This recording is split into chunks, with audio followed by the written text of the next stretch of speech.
अगर मैं आपको ये कहूं कि भारत बनाम दक्षिण अफ्रीका की आने वाली वनडे सीरीज को लेकर जो ताजा अपडेट्स सामने आई हैं, उन्होंने पूरे भारतीय क्रिकेट फैंस के बीच खलबली मचा दी है, तो शायद आप भी चौंक जाएं।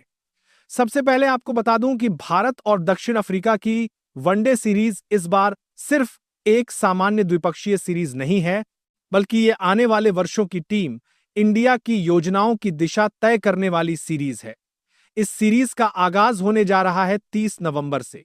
सबसे ज्यादा चर्चा ओडीआई सीरीज की है। पहला मुकाबला 30 नवंबर को रांची में आयोजित होगा। दूसरा मैच 3 दिसंबर को रायपुर में खेला जाएगा और अंतिम तथा तीसरा निर्णायक वनडे 6 दिसंबर को विजाग के मैदान पर खेला जाएगा। घरेलू दर्शक इस बार बड़ी संख्या में मैदान भरने वाले हैं, क्योंकि लंबे समय के बाद टीम इंडिया अपनी पूरी ताकत के साथ मैदान पर उतरती दिखाई देने वाली है। अब आते हैं उस खबर पर जिसने फैंस को सबसे ज्यादा खुश किया है। दोस्तों, रोहित शर्मा और विराट कोहली की शानदार वापसी तय मानी जा रही है। लंबे अरसे से भारतीय फैंस इस बात का इंतजार कर रहे थे कि आखिर कब ये दोनों दिग्गज ओडीआई टीम में वापसी करेंगे। पिछली ओडीआई सीरीज जो ऑस्ट्रेलिया में खेली गई थी, उसमें रोहित शर्मा का प्रदर्शन इतना दमदार था कि उन्हें मैन ऑफ द सीरीज चुना गया था। वहीं विराट कोहली ने उस सीरीज के आखिरी मुकाबले में जोरदार वापसी करते हुए दिखा दिया था कि क्लास कभी पुराना नहीं होता। लेकिन कहानी यहां सिर्फ अच्छी खबरों पर ही खत्म नहीं होती। टीम इंडिया की चिंता बढ़ाने वाली बड़ी दशा भी सामने आई है, और वो है शुभमन गिल और श्रेयस अय्यर की फिटनेस। शुभमन गिल को पहले टेस्ट की पहली पारी में गर्दन में तेज दर्द महसूस हुआ था। खबरों के मुताबिक उनकी गर्दन में लिगामेंट की समस्या बताई जा रही है और एमआरआई भी करवाया गया है। डॉक्टरों की माने तो ठीक होने में कम से कम 1 से 2 सप्ताह का समय लग सकता है, जिसका मतलब यह है कि शुरुआती 2 वनडे में गिल के खेलने की संभावना बहुत कम है। इसी तरह श्रेयस अय्यर की ऑस्ट्रेलिया दौरे पर फील्डिंग के दौरान पसलियों में चोट लग गई थी। अभी तक उनके पूरी तरह फिट होने की कोई पुख्ता अपडेट सामने नहीं आई है। दोनों की संभावित गैर मौजूदगी टीम इंडिया के बैटिंग कॉम्बिनेशन और मिडिल ऑर्डर की मजबूती पर बड़ा असर डाल सकती है। यहां सबसे बड़ा सवाल यही है कि अगर गिल और अय्यर दोनों बाहर रहते हैं, तो टीम इंडिया की रणनीति क्या होगी और खासकर कप्तानी कौन संभालेगा। अब बात करते हैं कप्तानी की, और यह मुद्दा इस समय सबसे ज्यादा गर्म है। रिपोर्ट्स ये दावा कर रही हैं कि चयनकर्ता रोहित शर्मा से अनुरोध कर सकते हैं कि वह इस वनडे सीरीज की कप्तानी संभालें। रोहित शर्मा एक अनुभवी कप्तान हैं, वहीं वाइस कप्तान के तौर पर केएल राहुल का नाम सामने है। लेकिन यहां एक बड़ी दुविधा खड़ी होती है। केएल राहुल का विकेटकीपर के रूप में खेलना टीम के लिए फायदेमंद तो है, लेकिन अगर वही नीचे से कप्तानी और विकेटकीपिंग दोनों संभालें तो उन पर दबाव बढ़ जाएगा। इसी बीच पंत की संभावित वापसी की खबरें भी तेजी पकड़ रही हैं।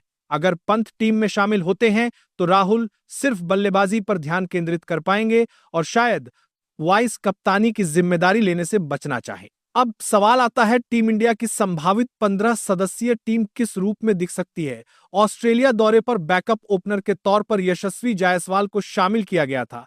अगर शुभमन गिल शुरुआती मैचों में उपलब्ध नहीं हो पाते, तो रोहित शर्मा के साथ यशस्वी जायसवाल की ओपनिंग लगभग तय है। विकेटकीपर स्लॉट पर ध्रुव जुरैल की जगह पंत की धमाकेदार वापसी की पूरी उम्मीद है।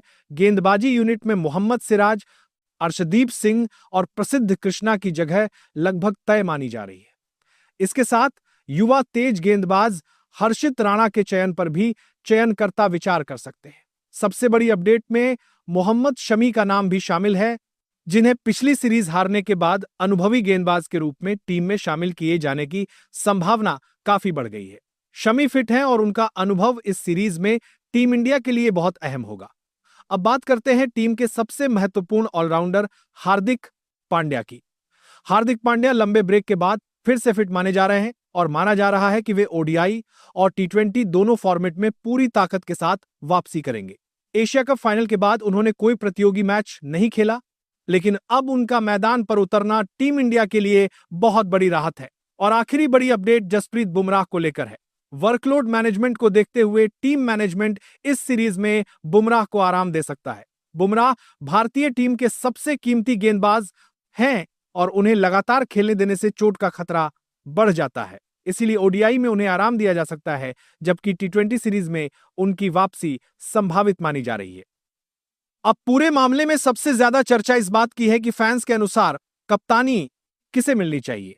क्या रोहित शर्मा को एक बार फिर टीम इंडिया की कमान संभालनी चाहिए या केएल राहुल को यह जिम्मेदारी दी जानी चाहिए? दोस्तों, आपकी राय इस पूरी कहानी में बेहद महत्वपूर्ण है। आप कमेंट में जरूर बताएं कि आपकी नजर में टीम इंडिया की 15 सदस्यीय टीम कैसी होनी चाहिए और कप्तान कौन होना चाहिए, कौन प्लेइंग 11 में होना चाहिए। धन्यवाद दोस्तों, मिलता हूं आपसे अगले वीडियो में। जय हिंद, जय भारत।